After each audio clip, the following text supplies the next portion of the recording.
যেহেতু আগামীকাল আমাদের বাসায় একটা ছোটোখাটো একটা অনুষ্ঠান আছে, তার জন্য আজ থেকে আমাদের আয়োজন শুরু হয়ে গেল। হ্যালো এভরিওয়ান, আসসালামু আলাইকুম। আশা করছি আপনারা সবাই ভালো আছেন। আলহামদুলিল্লাহ, আমরা অনেক ভালো আছি। সকাল সকাল আজ ঘুম থেকে উঠে গেলাম। তারপর আজ সকালেই রান্নাটা বসিয়ে দিতে হবে, কারণ আজ ডেকোরেটরের লোক আসবে প্যান্ডেল টাঙানোর জন্য, তাদের জন্য রান্না করতে হবে। তার জন্য এখানে সব কিছু ভালোভাবে কাটাকুটা করে ধুয়ে পরিষ্কার করে রেখে দিলাম। এখন রান্নাটা বসিয়ে দেবো।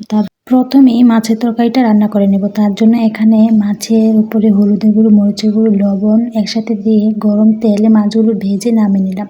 একই কড়াইতে পরিমাণ মতন তেল, পেঁয়াজ দিয়ে ভালোভাবে ভেজে সব ধরনের মশলা দিয়ে মশলাটা ভালোভাবে কষিয়ে নিলাম। তারপর তরকারিটা দিয়ে ভালোভাবে কষিয়ে নিতে হবে। কষানো হয়ে গেলে কিছু টমেটো কুচি দিয়ে দেব। টমেটো আর তরকারি একসাথে ভালোভাবে অনেকক্ষণ কষে আসার পর শেষে পরিমাণ মতন পানি দিব। তারপর মাছটাও দিয়ে দিব। এখন ভালোভাবে জাল করে নেব। জাল করা হয়ে গেলে শেষে অনেকগুলো ধনিয়া পাতা দিয়ে মাছ তরকারিটা নামিয়ে নেব। মাছ তরকারিটা দেখতে সুন্দর দেখাচ্ছে আর খেতেও অনেক মজার হয়েছিল। এর পাশাপাশি আমি ডালটা বসিয়ে দিয়েছিলাম। মুসুরির ডাল রান্না করব আম টমেটো দিয়ে। তার জন্য এখানে মুসুরির ডাল, পরিমাণ মতন পানি, টমেটো, পেঁয়াজ কুচি, হলুদের গুঁড়ো, মরিচের গুঁড়ো, লবণ সব কিছু একসাথে দিয়ে আমি চুলাতে বসিয়ে দিয়েছি। দেখতে দেখতে আমার ডালটা হয়ে গেল। এখন ডাল ঘুটনি দিয়ে ডালটা ভালোভাবে গুটে নিয়েছি। তারপর রসুন দিয়ে বাগার দিয়ে দিলাম। আমটাও সাথে দিয়ে দিয়েছিলাম। ডালটা অনেক টক হয়েছিল, অনেক মজা হয়েছিল খেতে। গরমের সময় একটু টক খেলে শরীরটাও ভালো লাগে। তারপর ভাজিটা রান্না করে নেব। এখানে আলু উস্তে ভাজি করব আজ। প্রথমে পরিমাণ মতন তেল, তারপর পেঁয়াজটা দিয়ে কিছুক্ষণ ভেজে এখন উস্তা আর আলুটা, কাঁচামরিচ সব একসাথে দিয়ে ভালোভাবে অনেকক্ষণ ভেজে উস্তা ভাজিটা নামিয়ে নিলাম। দুপুরে রান্নাবান্না শেষ হয়ে গেল। তারপর দেখি ডেকোরেটরের লোকজন চলে এসেছে, কিছু জিনিসপত্র নিয়ে এসেছে।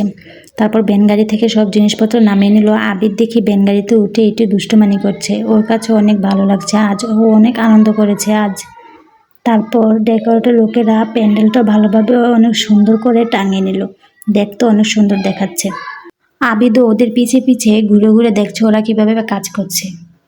ডেকোরেটরের কাজও শেষ হয়ে গেল। তারপর দেখি বাবা কিছু বাজার নিয়ে এসেছে, যেমন মাছ, কাঁচা বাজার সব কিছু আজ একসাথে নিয়ে এসেছে। মাছটা ভালোভাবে বক্স করে নিয়ে এসেছে, বরফ করে, যাতে এটা ভালো থাকে। তারপর এখানে টমেটো, লেবু, কাঁচামরিচ, ধনিয়া পাতা, গাজর, শসা আর অনেক ধরনের সবজি, ডাল সব কিছু নিয়ে এসেছে একসাথে। তারপর দাদি আর আমি মিলে ধনিয়া পাতা আর কাঁচামরিচগুলো সুন্দরভাবে বেছে পরিষ্কার করে ফ্রিজে রেখে দিলাম।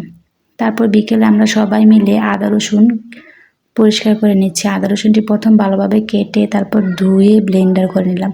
এখানে অনেক ধরনের বাদাম ব্লেন্ড করে নিয়েছি। এক একে করে সবগুলো আদা রসুন বাদাম সব কিছু ভালোভাবে ব্লেন্ড করে এক সাইড করে রেখে দিয়েছি আগামীকালের জন্য। তারপর হঠাৎ বাইরের দিকে খেয়াল করে দেখলাম আকাশটা মেঘলা করেছে, অনেক বাতাসও হয়েছে। এই বাতাসে ঠান্ডা ঠান্ডা আবহাওয়ায় মুড়ি মাখা খেলে অনেক ভালো হয়। তার জন্য এখানে টমেটো, কাঁচামরিচ, পেঁয়াজ, ধনিয়া পাতা, সরিষার তেল, চানাচুর সব কিছু একসাথে দিয়ে ভালোভাবে মেখে মুড়ির সাথে দিয়ে মেখে নিলাম। অনেক মজার হয়েছিল মুড়ি মাখাটা। আমরা তারপর সবাই একসাথে বসে মুড়ি মাখাটা খেয়ে নিলাম। এই ছিল আজ আমাদের সারাদিনের একটা ফুল ভিডিও। ভিডিওটি যদি ভালো লাগে লাইক, ফলো, সাবস্ক্রাইব করে তানজিন আক্তার ব্লগের সাথেই থাকবেন। Thank you.